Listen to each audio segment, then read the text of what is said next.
Tell me and our viewers how you became involved in filmmaking and like what was really like that initial spark for you.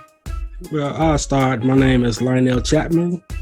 I'm an Aquarius, and I just love film. As a kid, my father used to take me to the movies to see double features like Critters and all these other films, The Lost Boys and everything. And man, just being a kid and seeing all this, it just inspired me, and I wanted to create since then. I love the 80s.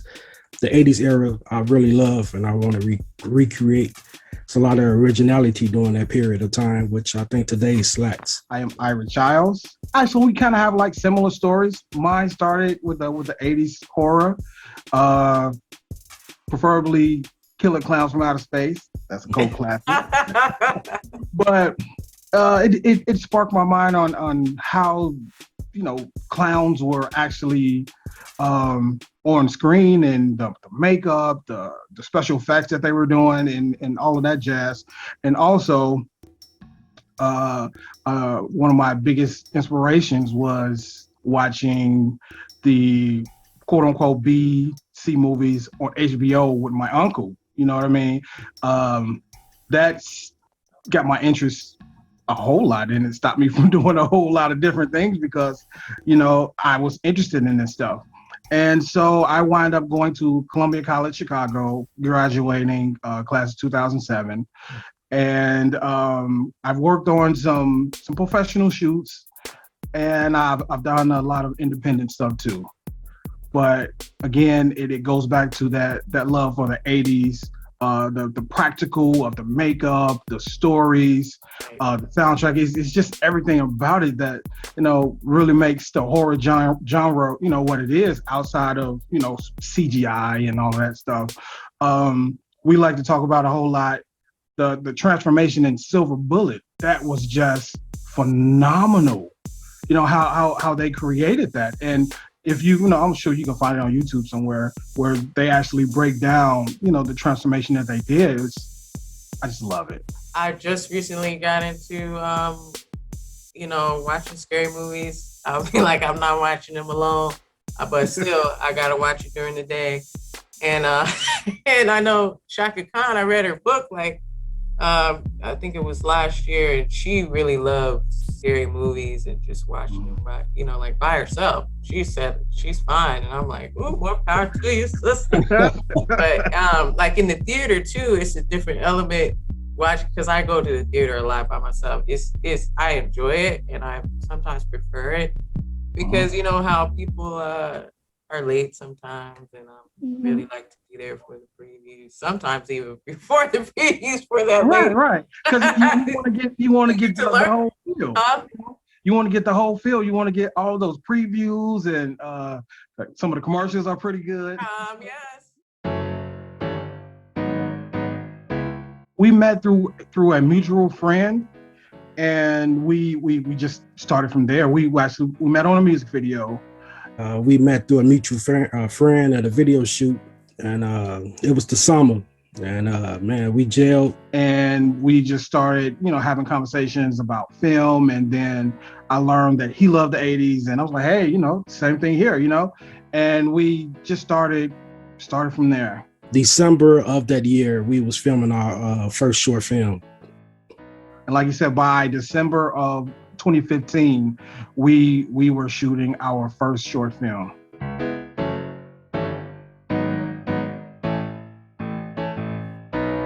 Watch that. Okay. Wait, I need the speed. Full screen, thank you very much. Okay. We promised to hold nothing back from each other, no matter how bad it may hurt. So why am I getting calls from the school saying they might take away your scholarship? Because I'm not about to snitch on my friends. Everybody is not your friend.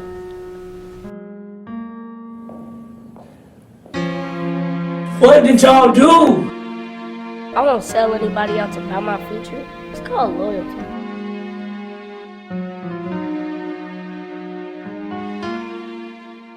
So, okay, let's just talk about where did he go? I don't know. So what was the story there behind that film? So the story behind that is obviously we are not at the point where filmmaking is our 9 to 5, and so I am a TA for first grade. So I work at an elementary school. Yes. Thank you. And one of the things the kids would say is, "Stop snitching," or don't tell this or don't tell that. And so, it really sparked an idea of what if I explored that and show what could actually happen, if you don't say, what happened and something seriously, happens to, another classmate or a peer or whoever. And so that's pretty much where the idea came from, working in the elementary school. That's interesting somehow. I mean, sometimes how like things that have nothing to do with,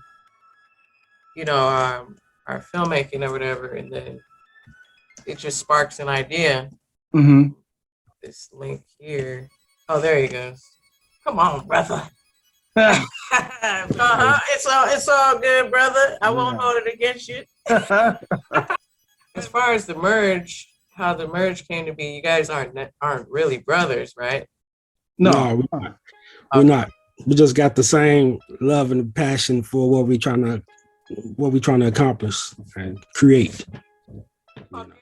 So even though you guys are doing this whole merge together and you want to revive horror, are you still doing like films individually, or are you just gonna do the whole? Like if we do something individually, we'd still would be connected. Like if he directs something, I will be an executive producer or something like that, So or vice versa. Yeah. So the common goal is to create the things that inspired us, which is to make films we love from the 80s. So, we on that same, same wavelength. Do the thing that we love and create, Mm-hmm. Over the course of time, the 6 years we have, grown close, as and actually became, really good friends. You know what I mean? So, anything that I do, he will be, attached to it, and anything he does, I vice versa. You know what I mean? And so, it's definitely a team effort all the way around. Yeah, I was just gonna piggyback off of that. Like, yes, filmmaking is it's just on you, brother. What happened? Because I had it on speaker, but you weren't speaking, and I'm like, Zoom, what is going on? So anyway, you know what? We just want to create our own universe. That's awesome. all we want to do. Is to create our own universe, make films that we love and other people love, and So that's where I was getting to is how we're Black and everything, blah blah blah. But do you have an issue with people viewing you as just a Black filmmaker? And I just remember reading something by director Antoine Fuqua. He wants to be known as just a filmmaker and don't view him as a Black filmmaker. And, like, he feels that discounts what he's doing. But what do you think? I'm just a kid who loves film and I want to create, and I'm happy to be a Black man. That's my answer. Because when I got started in loving this film, it wasn't about color or anything. It was just about what I was seeing that inspired me to create and visualize. I just want to be a filmmaker. I don't necessarily want to. I'm proud of who I am. I'm proud of my heritage, but I just want to be a filmmaker. Awesome. And then the funny thing that I say to people when they try to, just go into the color thing, I'm like, well, first of all, I'm purple. And then we can talk about everything else. Right. I'm wearing it for 20 years plus, and every day I think it might be purple underneath. So that always, gets a laugh. But what directors have, or just whoever in general, has inspired you the most? But I like the Stephen Kings, the John Carpenters, all them guys, what about Quentin Tarantino? Oh, yeah. Well, some stuff for Quentin is I questionable. like Quentin, but ain't nothing like the Carpenters, the Kings, all those other guys as well, Mm-hmm. So what's the questionable stuff you said? Some of it's questionable, like the language. Sometimes. Oh for yeah. Quentin. Oh, you mean like how he always has to use the word nigga, Right. Negro, or whatever Right. you wanna. So yeah, that's questionable. But I mean, don't get me wrong. I still watch the stuff. It's very entertaining. But just Yeah, I know. Turn it down a little bit. And then Pulp Fiction. Oh. Whew. Whew. But you know what though? Samuel L. Jackson really stood out. I love Sam in that movie. Yeah. I do. Oh my God! I just remember yes. Okay. My mind went to that was funny too, but oh God, wait, what's his name? Ving Rhames, and that's what I thought the woo. Oh. Okay. Yeah. There's I so left much in there though. I left a big director out, that Hitchcock. Oh yeah, brother. All right, now you got my The attention. master of suspense. Yeah, that's Definitely. awesome. So do you guys like silent films too, or just? I mean, that's. You know what? That's weird because I was when I was younger, right? My father used to sit and play his albums, and the volume of the TV would be down. So the music the music and the movie would be playing, and it'd be like in sync with one another, But we have talked about making the film with just with no sound. So we might have something. We might have something in the works. You never know. All right. I love all film. I grew a love for silent films, having to study them in film school. Yes. So, yeah, I can get down with any genre, any type of movie. Yeah, you got different types of horror. You got the flesh eating, you got the slasher, you got the psychological.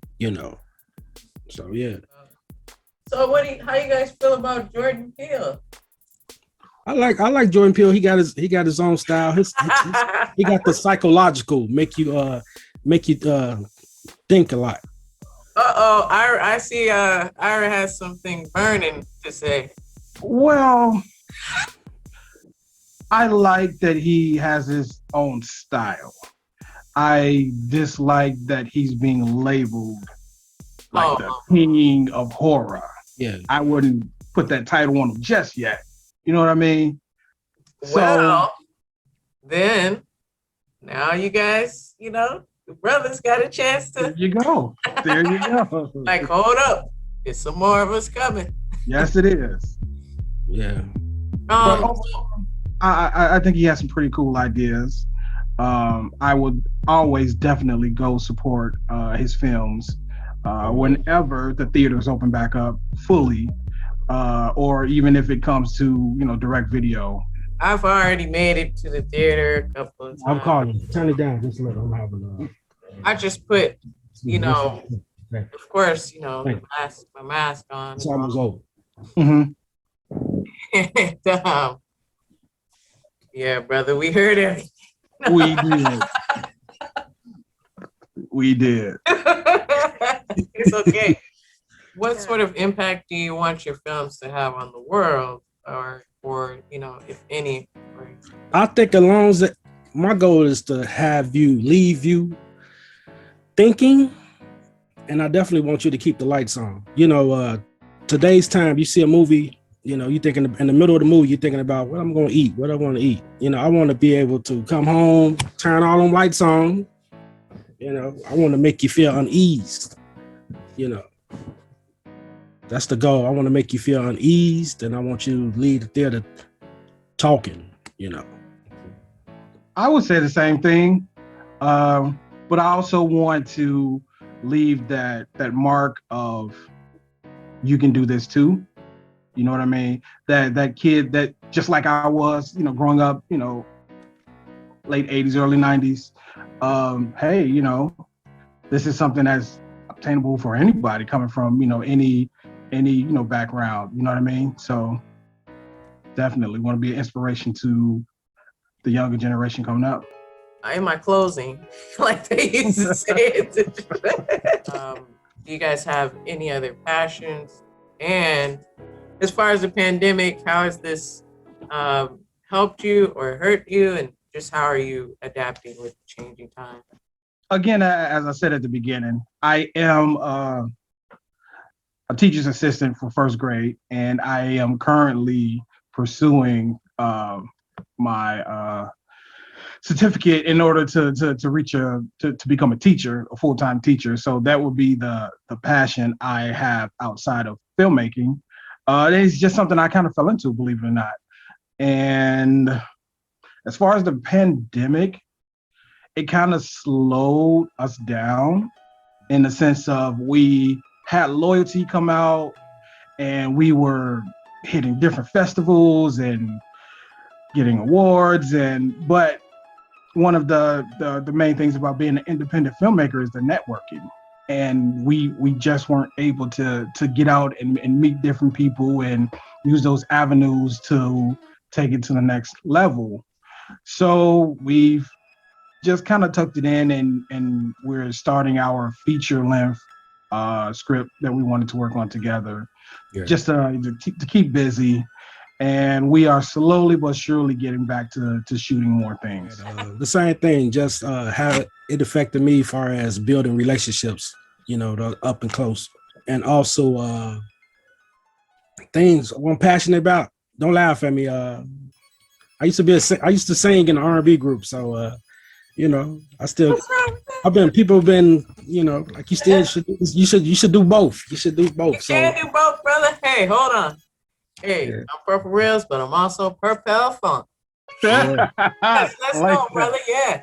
I like that. Relationships, and just, it didn't affect me personally, but just seeing people losing their job and all that, all that other stuff, But, yeah.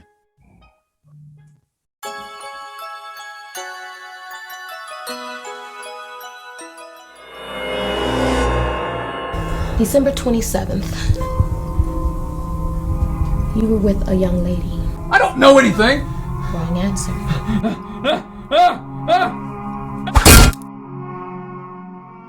What I did watch, of course, was Anita getting hot. Well, yeah, definitely. Anita Nicole Brown is a wonderful soul on set and off set. I must say that. And the way she advocates for the type 1 community is phenomenal. She was pretty scary on set, believe it or not. Was I dreaming, or she was peeling off fingernails or something, right? Oh, she did a whole lot. Yeah, she did a whole lot. Brought that character to life. Yes, she did. We sat down and we wanted to get people to talking, and we said, okay, let's create a film about a mom who loses something very precious, and how far will you go, for that loved one, And you know what? I think that even though, I don't know exactly how far you guys are going to go back as far as the backstory with this, because we're kind of just, what I saw, we just come right into it, but this is probably just one scene from it, right? There's a lot of death going on, not just with COVID, but, just Black men in general. I don't remember if it's her daughter, right, though, that passed? Yes, her daughter. Yes. Yeah. Yeah, but so some of us never even think about like how far we would go, and she goes there. Well, you know what? If you one of the things on the poster is we say, how far would you go? And again, it's just one of those things where we hear a lot of people say, oh, you mess with my family, you know, I'll do this or I'll do that. So again, let's explore that. You know what I mean? But Right. it also has, well, you know, besides the gory stuff that you do see, it also has an underlining meaning. Theme of, was she justified in her actions? You know what I mean? If you really examine that line of, if you hurt my kids, I'll do something to you. So was she justified in her actions? You know what I mean? So that's what we want people to talk about. I mean, obviously, we want them to enjoy the film, and for those horror lovers out there, but was she justified? I mean, that's cool. It's like a message in the horror, Right, you know. So right. I think that's cool, and I'm just really excited. I mean, I don't know. It's just like you guys keep working with her. Yeah, she's And you guys are all in Chicago anyway, right? So Mhm. I need to take a trip out there. If you have anything else you want to say, or maybe what you're working on next, whatever. I just want to say thank you so very much for having us on. I really enjoyed this conversation. Secondly, we are working on a feature-length script, and we are also currently developing like a web series, Nice. horror related, of course. Mhm. And again, thank you so much. Thank you for the opportunity to get on your platform and talk to you and let your viewers know who we are. You know, social media, Splatter Brothers on all platforms, all social media platforms. Yeah, I said, all right, fellow Aquarius. All right.